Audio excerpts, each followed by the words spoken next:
मात्र 10 रु 15 मिनिट भितर अति सहजरे कम तेल व्यवहार करी हेल्दी टेस्टी जलखिया बनैया चाहूँगी ताले रेसिपी को ट्राए करंतु। सकाळ जलखिया इवनिंग स्नैक्स किंबा पिलांको टिफिन बॉक्स पाई बहुत बढ़िया रेसिपी। या तैयारी करने बिरी चाउल बतरवा दरकार नहीं।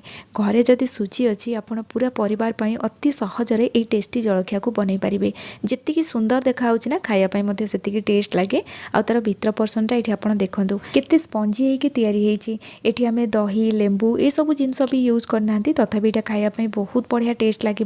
यह आपड़ जेकोसी चटनी किंबा सॉस सहित सर्व करेंगे। वीडियो को एंड जाए देखिए। वीडियो भल लगे लाइक करेंगे शेयर करेंगे। चैनल नुआ थे सब्सक्राइब करने। फेसबुक पेज रे देखुले निश्चित भाव में फॉलो करनियंतु। चलतु स्टार्ट करवा आज रेसिपी। ये जलखिया तैयारी करने ये मु हाफ गिना बेसन नेली। तो गोटे गिनाटे सेट करने से सब जिनस को मेजरमेंट करके नेबे। तो ये मु हाफ गिना बेसन नेली आ गोटे गिना सुजी नेली। एबे हमें से गिना गोटे गिना पानी नहीं जावा। ये मु पानी को नख उषुम करके ऐड करछि।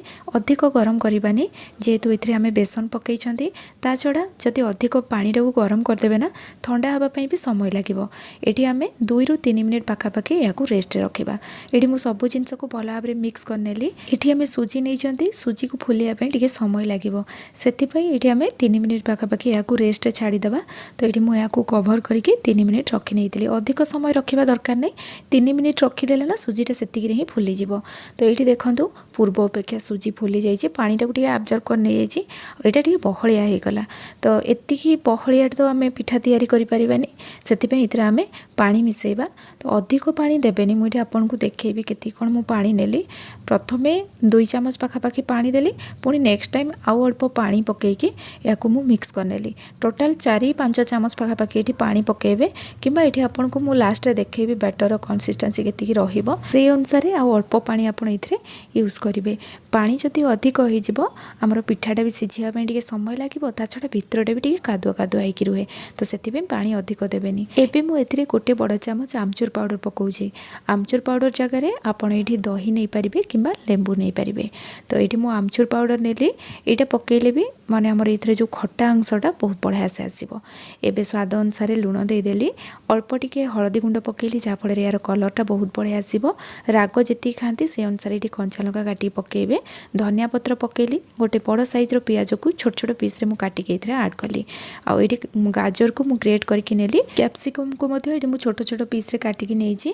ता छड़ा ये चिली फ्लेक्स ऐड कली। यहाँ ऑप्शनल जेहेतु आम कंचा लंका नहीं आपड़ चाहिए या ऐड करेंगे ना स्किप करेंगे। सब जिनस को भल भाव में मिक्स करनबा। आ पिठा खायापी बहुत बढ़िया टेस्ट लगे। से आम गोटे छुंक देदेबा। से मु तड़का पैन रे तेल गरम कर नहीं थी।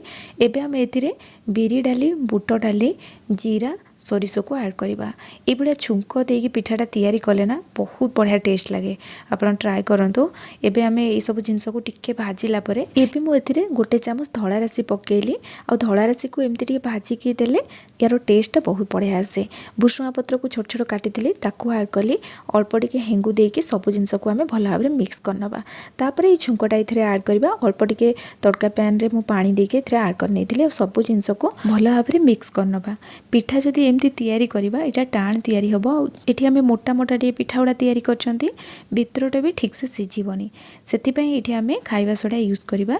तो खाइबा सोडा एठी अधिक देबेनी। 2 पिंच खाइबा सोडा जदी देबे पिठा एकदम स्पंजी आ नरम हेकी तैयारी हबो। अधिक दबा दरकार नै। आ एठी आपण खाइबा सोडा जगह ना इनो यूज करि परिबे। एथिरे आमे अल्प टिके पानी दे दबा। तापर सब जिनस को भल भाव में मिक्स करनबा। या को जते बेले फेंटिबे गोटे डायरेक्शन रे ही फेंटिबे। मुइटी भल भाव में सब जिनस को मिक्स करनेली। आउ एठी आपन को फाइनली देखौछि बैटर कंसिस्टेंसी केमती रहिबो। एठी देखंतु ए टाइप रो रहिबो। अधिक पानी करिवेनी। एबे आमे पिठा तैयारी करबा। तड़का पैन रे मु छुंक देइथिले से तड़का पैन रे ही मु पिठा तैयारी करछि।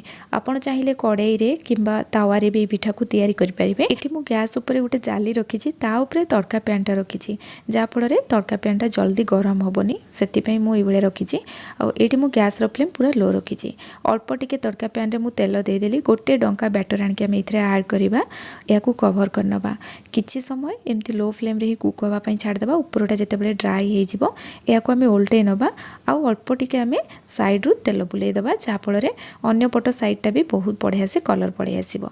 ये देखो गोटे पिठा आमर रेडी हो गला। जेहेतु बैटर ये पूरा बहलिया अच्छी ता छड़ा अल्प टिके आमे खाइबा सोडा पकई देइछंती सेति पिठा गुड़ा बहुत जल्दी तैयारी हम अधिक समय लागबनी ये सिझापी। अन्य पिठा गुड़ाक से भली उपाय रे मुझे तैयारी करनी यह आपण सॉस किंबा जेकोसी चटनी सहित सर्व करेंगे।